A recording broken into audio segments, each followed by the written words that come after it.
Welcome friends sa Kusina Sarangani. Another exciting dish. Ito yung seared bangus belly with balsamic glaze in lechon sauce. Wow, it sounds so exciting and yummy. But it's very simple. Panoorin natin kung paano. Okay, ang first step natin ay isi-season yung ating bangus.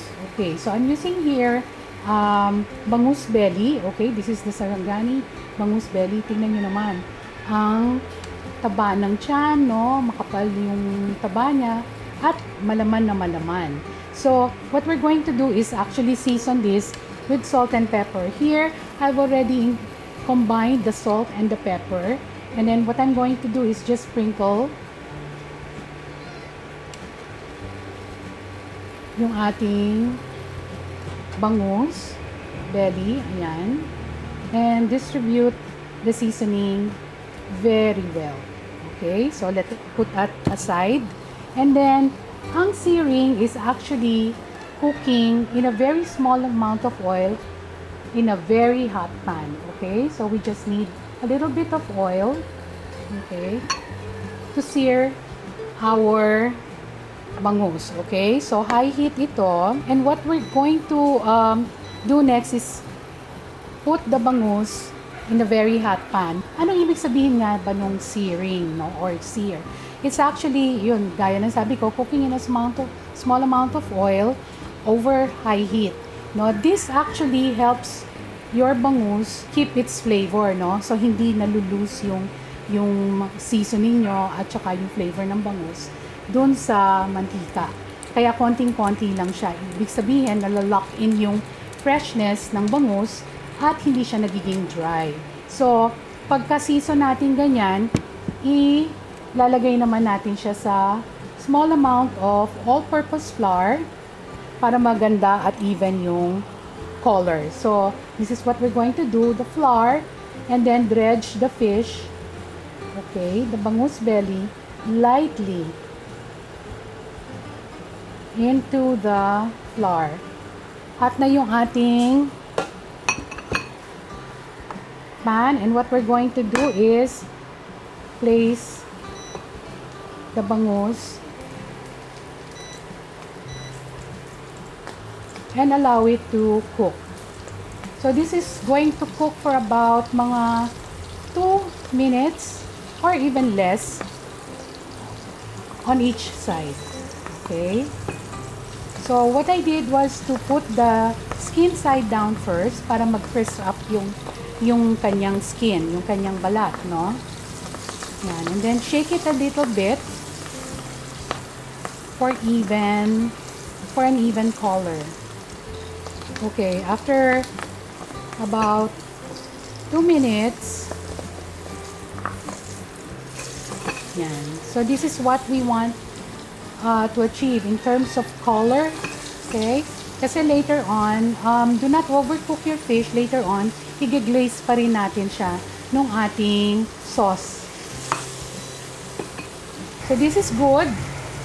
We'll turn off the heat and we're going to transfer it on one plate and we'll set this aside. Now, let's move on to making our sauce. So, ang first step natin is to heat a little bit of oil. Okay? And then, ito yung ating chopped shallots, no? The shallots, when it's cooked, really cook slowly, tumatamis siya, no? It actually makes your sauce very flavorful and sweet. Okay? Hanggang maging golden brown or light brown, no? Mapapansin nyo, para siyang nagiging medyo sticky, no? Or nagkakaramelize. Ibig sabihin nun, yung sugars ng ating shallots naluluto. At this point, makikita nyo, it's turning golden. We're going to add our garlic. Okay, give that a quick stir. And then next is our balsamic vinegar.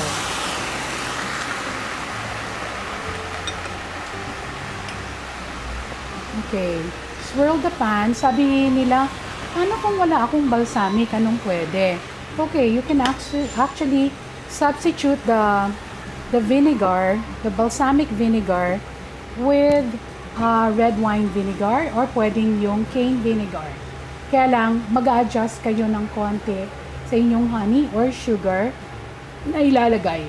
So at this point, I'm going to add our lechon sauce.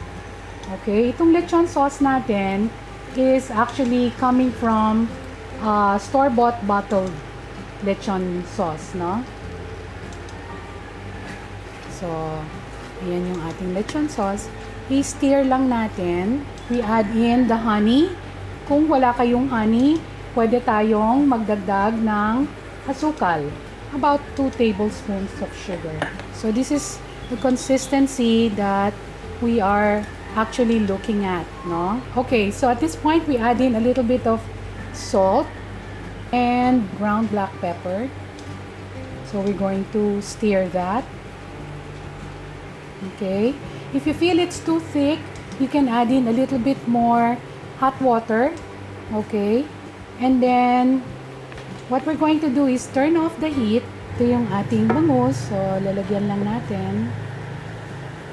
We cover it and glaze it.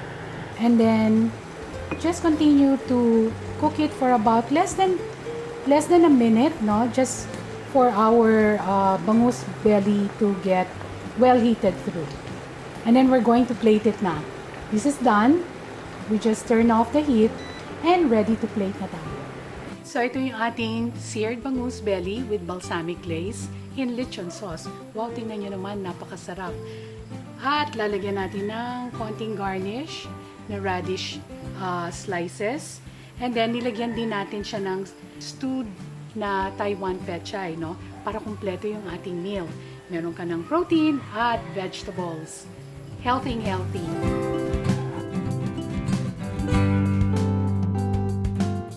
Tama po ako, di ba? Napakadaling gawin. Kaya nyo yan.